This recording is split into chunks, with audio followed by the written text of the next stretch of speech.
Hi friend, आज की इस वीडियो में हम लोग क्लास 10th का दूसरा चैप्टर पढ़ने वाले हैं जिसका नाम है बहुपद। तो सबसे पहले जानेंगे बहुपद किसे कहते हैं।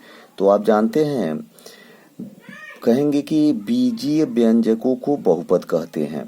कोई भी अगर बीजीय व्यंजक है उसे हम कहते हैं बहुपद। जैसे हम यहाँ पे लिख दिए एक बीजीय व्यंजक, आप देख रहे हैं यहाँ पर एक बीजीय व्यंजक है, लिख दिए px is equal to 2x plus 1, या फिर हम लिख दिए px is equal to X square plus 2x plus 1।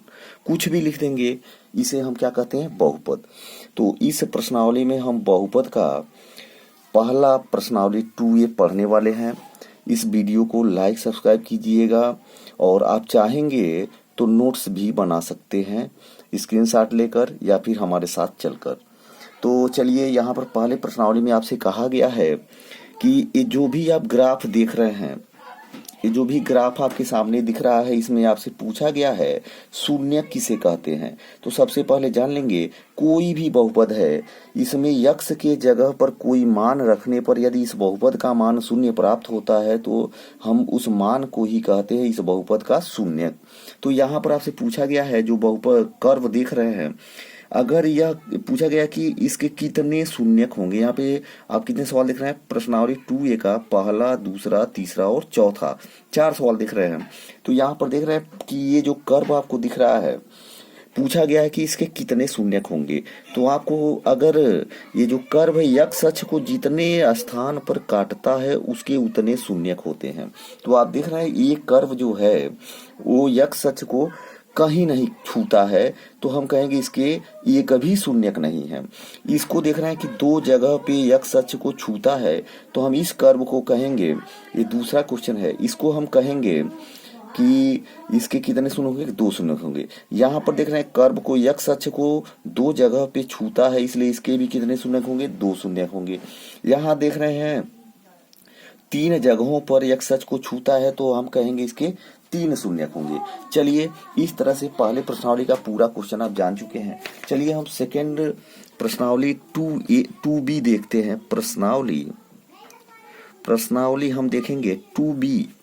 तो 2b में हमें देखना है कि पहला सवाल, तो 2b का जो पहला सवाल आप देख रहे हो, ये पहला सवाल दिया गया है एक्स स्क्वायर माइनस 2x और माइनस क्या है 8। हमें इस बहुपद का शून्य ज्ञात करना है और हमें शून्यकों तथा गुणांकों में संबंध की सत्यता की जांच करनी है। तो सबसे पहले हम इसका शून्य ज्ञात करेंगे। तो शून्य ज्ञात करने के लिए हमें इसका फैक्टर करना पड़ेगा। तो चलिए हम इसका फैक्टर कैसे करते हैं, क्लास 9 से आप पढ़ चुके हैं कि बीच वाले को तोड़कर हम इसका फैक्टर करते हैं। तो बीच वाले को जब तोड़ेंगे तो हम इसको इस प्रकार तोड़ते हैं कि गुणा करने पर कितना आना चाहिए, -8। तो चलिए हम इसे तोड़ते हैं। तो ये लिखेंगे एक्स स्क्वायर माइनस 2 को हम तोड़ देंगे 4 माइनस 2, 4 में 2 जाएगा, क्या बचेगा 2। और जब हम 4 का -2 में गुणा करेंगे तो क्या बचेगा, -8। तो इस तरह से हमारा फैक्टर ये सही है। माइनस क्या लिखेंगे 8। अब क्या करना है, आपको ऐसे लिखना है एक्स स्क्वायर माइनस 4x और माइनस माइनस क्या हो जाएगा प्लस 2x, माइनस क्या लिखेंगे 8। अब क्या करना है, हमें 4 पद मिले हैं, तो हमें 2 पदों में कॉमन करना है। तो चलिए पहले इन दोनों में कॉमन करते हैं। x कॉमन करेंगे तो यहाँ बचेगा x माइनस 4, और इसमें हम +2 कॉमन करेंगे तो बचेगा x माइनस 4। अब जो x माइनस 4 है उसको हम एक कोष्ठक में लिख देंगे x माइनस 4, और दूसरे कोष्ठक में हमारा हो जाएगा x प्लस 2। इस तरह से हम इसका फैक्टर कर दिए। अब हमें क्या करना है, लिखना है कि x minus 4 is equal to 0। तो यहाँ से हमें मिलेगा x इज इक्वल टू 4, ये पहला शून्यक है। फिर क्या करेंगे, x plus 2 is equal to हम लिखेंगे 0। तो हमें मिलेगा, हमें क्या मिलेगा, x इज इक्वल टू -2। तो हमारा जो शून्यक प्राप्त हुआ है वो है 4 और -2। अब हमें क्या करना है, शून्यकों तथा गुणांकों में संबंध ज्ञात करना है। तो इसके लिए यहाँ पर आप देखेंगे, हम सबसे पहले क्या करेंगे, इस जो बहुपद दिया गया है इसकी तुलना कर लेंगे। इसकी हम तुलना करेंगे ax square plus bx plus c से तुलना करने पर हमें क्या करना है, इससे तुलना कर लेना है। तो जब हम इसका तुलना करेंगे तो हमें क्या मिलेगा, a इज इक्वल टू हमें मिलेगा 1, क्योंकि यहाँ देख रहे हैं x का गुणांक क्या है, कुछ नहीं है, तो 1 समझा जाता है।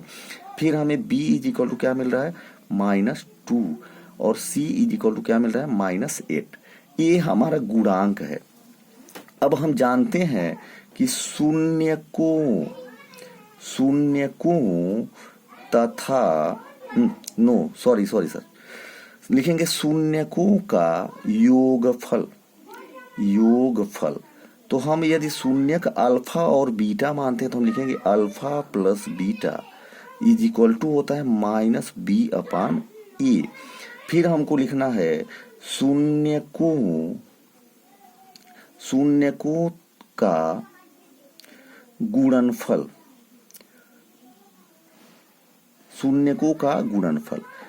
तो शून्य का अल्फा इंटू बीटा, ये आपका हो जाएगा c/a। हमें अब इसी में वैल्यू पुट कर देना है। अगर लेफ्ट हैंड साइड और राइट हैंड साइड दोनों इक्वल हो जाएंगे तो हमारी सत्यता की जांच हो जाएगी। चलिए वैल्यू पुट करते हैं। तो हमारे शून्य क्या है, 4 है और -2 है। तो हम इसका क्या करते हैं, योगफल करते हैं सबसे पहले। तो लिखेंगे 4 और प्लस लिखेंगे -2 इज इक्वल टू हमें क्या है, -b/a। b की वैल्यू कितनी है, माइनस सूत्र में है और वैल्यू जो है -2, और अपान क्या हो जाएगा 1। तो यहाँ आप देख रहे हैं हम लिख सकते हैं 4 - 2 क्या हो जाएगा, ये 4 और प्लस और माइनस क्या मिल जाएगा, -2 इज इक्वल टू आपका माइनस माइनस क्या हो जाएगा, प्लस। तो यहाँ से 2 बराबर हमें मिल रहा है 2।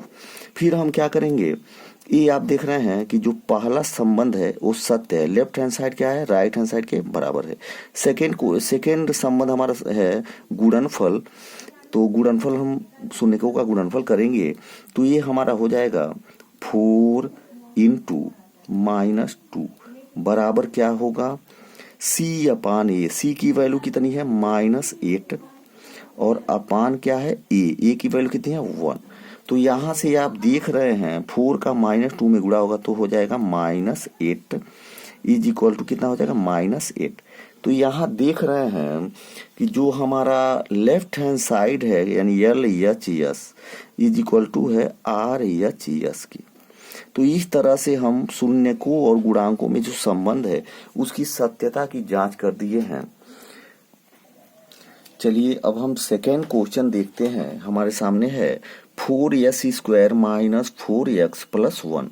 इसका हम सबसे पहले क्या करेंगे, फैक्टर करके इसका शून्य ज्ञात करेंगे। तो चलिए इसका फैक्टर करने से पहले हम इस फैक्टर करने का नियम है, जो पहले और तीसरे का गुणा करेंगे तो आपका कितना आएगा, 4। अब बीच वाले को ऐसा तोड़ना है कि गुणा करने पर कितना आ जाना चाहिए, 4, और जोड़ने या घटाने पर कितना आना चाहिए, 2। तो हम इसका फैक्टर ऐसे कर देंगे 4s² -2, 4 है तो इसको लिख सकते हैं 2 + 2, और फिर क्या लिख देंगे x, और प्लस क्या है 1। अब यहाँ पर देखना है 2 + 2 कितना हो जाएगा 4, और 2 का 2 में मल्टीप्लाई कर देंगे कितना आ जाएगा 4। तो इस तरह से हम फैक्टर करेंगे। फिर हम क्या करेंगे, सॉरी यहाँ यस, फिर यहाँ लिखना है 4s² -2s 2s + 1।